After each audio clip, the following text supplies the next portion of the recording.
Welcome aboard North Andover. I'm your host, Gabby Griffiths, and it's time for the latest edition of your North Andover Journal.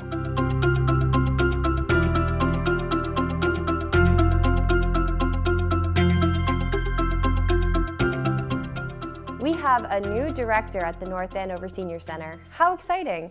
North Andover CAM sat down with the director, Kathy Shelp, to get the 411 about all her plans moving into this new position, the new Senior Center building, upcoming programs, and more. Let's check it out.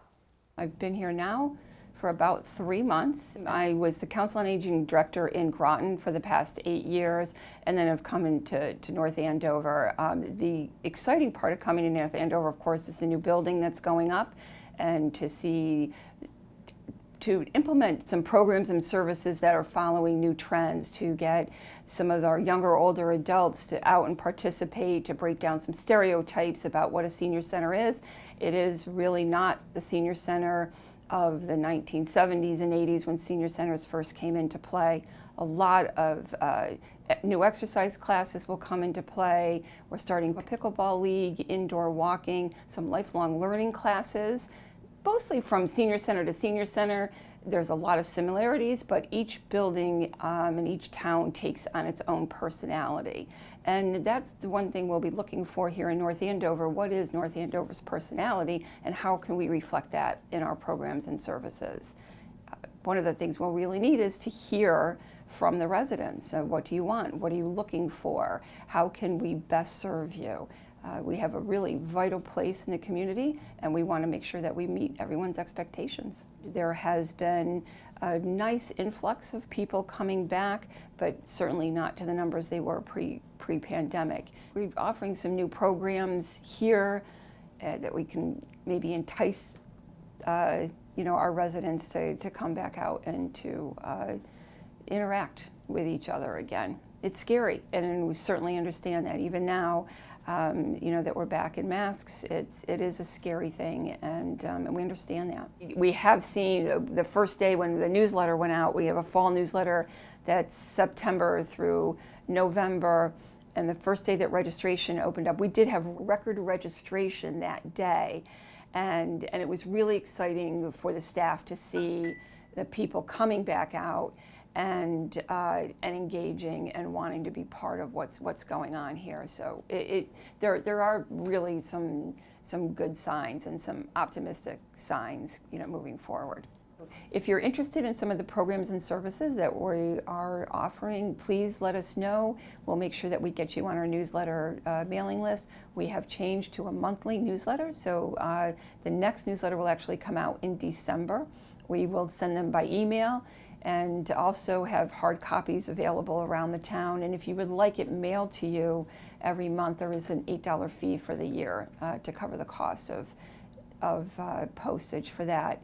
But the newsletter will have 2 months worth of programs and services in it, and you'll get an idea of what we do, especially if you've not been here before, what we do, what we're offering, and you might just really look at it and say, oh, wait, I'd really love to do this. Can you do this? And we generally can. There's not much off limits for us as far as programming is. So please, let us know and give us a call, and we'd like to keep you informed. Monday, September 13th, the VFW held their annual golf tournament at the Merrimack Valley Golf Club. All of the proceeds go to assist local disadvantaged children, veterans in need, and other charitable causes in the area. It's always a great event for great causes. And it was a great day indeed. Let's see how they all did on the links. Today we're having our annual open for the VFW. This was started in the 1950s by Gunnar Hayes and the Charlie Foster. Later on it was picked up by Frank Ducharme and Ed Ribito. In 1997 they named it after Sean Fountain, who was a veteran firefighter and selectman of North Andover. They did that for 22 years, and they changed it back to the Open just a couple of years ago. We've been played in quite a few different places. Merrimack Valley, the Merrimack Club has generously given their services for the last few years. Now it's run by Joe Lynch, Bob Garsight, and Tom Mannion. glad they can keep it going. It's the money has helped out disadvantaged children, firefighters, veterans in need, and it's all by generosity of donations and these men that come here to play, have a little fun, and help out. They have the longest shot, as long as you keep it on the fairway. The closest shot, there is somebody standing there to make sure, see who gets the closest shot to the hole.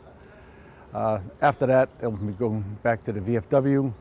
They'll have some drawings, gifts, and something to eat, and lie about their game. Well, we're always looking for veterans to join. Thing is, some veterans, they've been in the service, but they haven't been in theater. We get a lot of those applying, and we have to turn them down. But we'll take all veterans. Of course, a lot of them being in theater now with Iraq and Iran.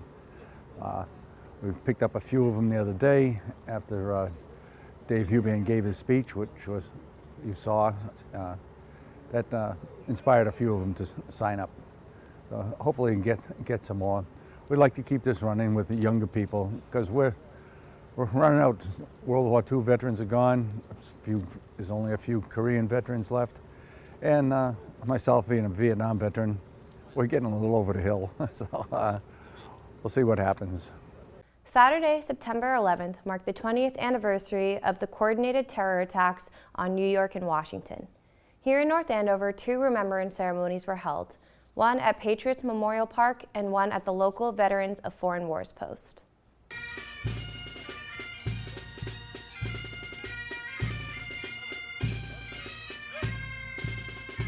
Saturday, September 9th, 2 ceremonies were held to remember the victims of the 9/11 attack on its 20th anniversary.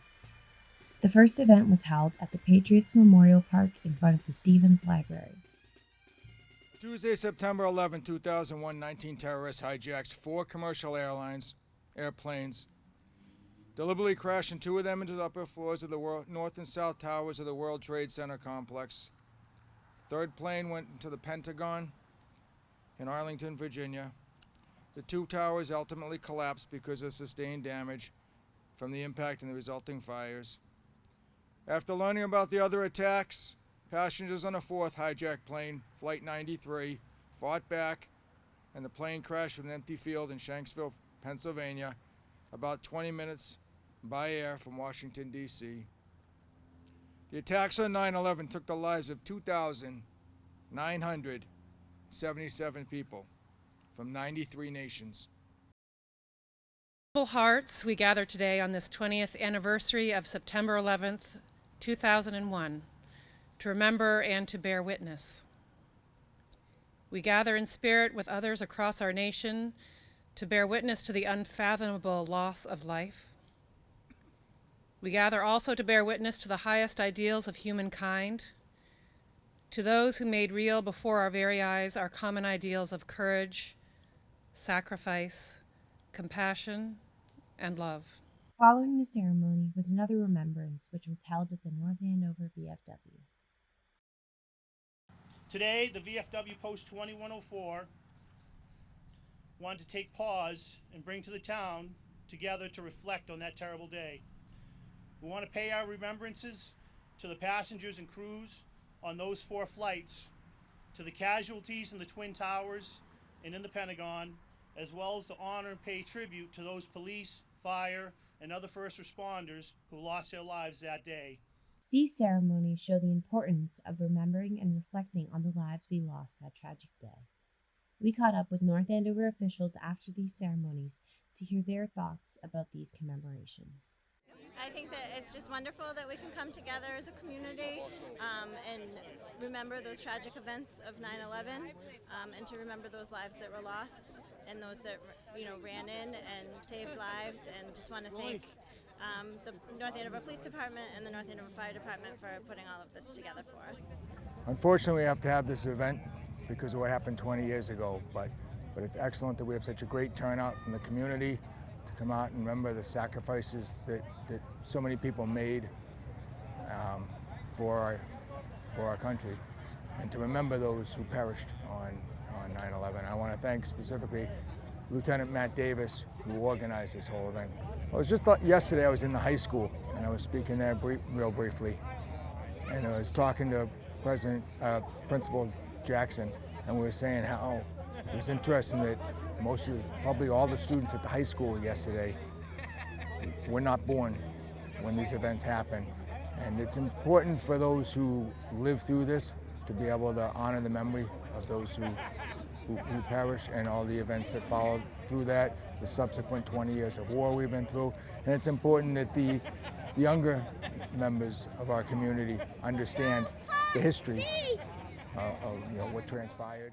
If you're interested in watching the full ceremonies, you can do so by tuning into our channels. The VFW ceremony can be watched on our CAM Access channel, which is Comcast 22, Verizon 24. The full North Andover ceremony will be played on our GovCam channel, which is on Comcast Channel 8 and Verizon 26. Verizon viewers will also be able to view these programs on our CAM HD channel, which is channel 2124. The North Andover Scarlet Knights kicked off their varsity season recently with a game on the road against one of their new rivals, the Warriors of Lincoln Sudbury High School. Though the Knights came out on the short end of a score of 48-20, they did show some promise. One of those new faces showing potential was quarterback Jackson O'Connell, who spoke with our very own Sam Murray. How excited are you to start a brand new season, especially now that, with last year being a short, kind of COVID season and the regulations that followed, what's it like just to be back out here on the field? I'm very excited. Senior year, so last year with my childhood friends, we're excited to have the fans back. We got a home game against Beverly this Friday. It's supposed to be packed, so very excited. Yeah, it's great. Now, I saw you posted a bunch of stuff this off-season on social media, the workouts, a bunch of camps that you went to, kind of et cetera. On such a short turnaround with last season ending basically 4 months ago, just talk about the work that you personally put in this off-season and how you think that will translate to this upcoming season. Well, yeah, me and everyone else here, we all came to the lifts, 7-on-7s. A couple of guys did prospect camps for colleges, guys that want to play college football. And the short turnaround, I think, was good. I mean, we're all still locked in, just ready to go. Now on to this season. First game against Lincoln Sudbury was last Friday. I mean, you had quite the quarterback debut, throwing for 3 touchdowns and over 300 yards. Just talk about that performance, especially with it being your first time behind a center in game. Well, it starts with the guys up front. They gave me a lot of time to, let the play develop. And I got a lot of skilled guys, Lawrence, Ankwitz, Regan, DeAndre King. They make me look a lot better. And, I trust all these guys. So it's not that difficult. I was ready. And you're no stranger to varsity experience as you played cornerback last season, but this is your first time really getting some good reps on offense. Just talk about that transition from playing defense and now offense, and basically just what it's like to be out there on the offense. Well, I wanted to be on the field regardless last year, and if it was going to be quarterback, that was fine with me. And back in my mind all last season, I knew that I would be back playing quarterback this year, so I just stayed focused, kept working on my craft in the offseason like we talked about, and that's pretty much it. Been waiting for this opportunity, so I'm just glad it's here. And you are captain on this team this year, and you share that title with 5 other guys, and you mentioned some of their names earlier. Just talk about what they bring to the table. Are they dogs in your eyes? Are they like real, true competitors like yourself? Yeah, all of them are dogs. All of them competitive, great leaders. Getting the younger guys into the program. Set the tone. Just great leaders, great athletes, on the field and off the field. Just good people. I love my senior captains. They're great. Now lastly, new season underway officially. Wasn't the result you wanted last Friday, but you got a brand new clean slate coming up this week against Beverly. And in general, what are your expectations this year for you and all your teammates back there? I mean, obviously it's to win every game, win out, to be honest. Try to make a run in the playoffs. I just want it to be like a memorable last season for us seniors, and just get the program back on top, really. Be sure to tune in for Scarlet Knights sports action all season long on our Cam Ed channel, on Comcast Channel 29 and Verizon Channel 28. Here at the Journal, we are always on the lookout for great North Andover news stories or even a fresh new idea for a feature or segment. So if you have any ideas or exciting news, please let us know by emailing me at the link below. We want to take a moment to shout out our sponsors that air the Journal every day. If you ever find yourself hungry for a good meal, you can visit any of these locations and watch the Journal on their TVs as you enjoy some great local North Andover food. Thanks again for tuning in, and be sure to keep an eye out for all future episodes. From all of us here at the Journal, I'm your host, Gabby Griffiths, and thanks for watching.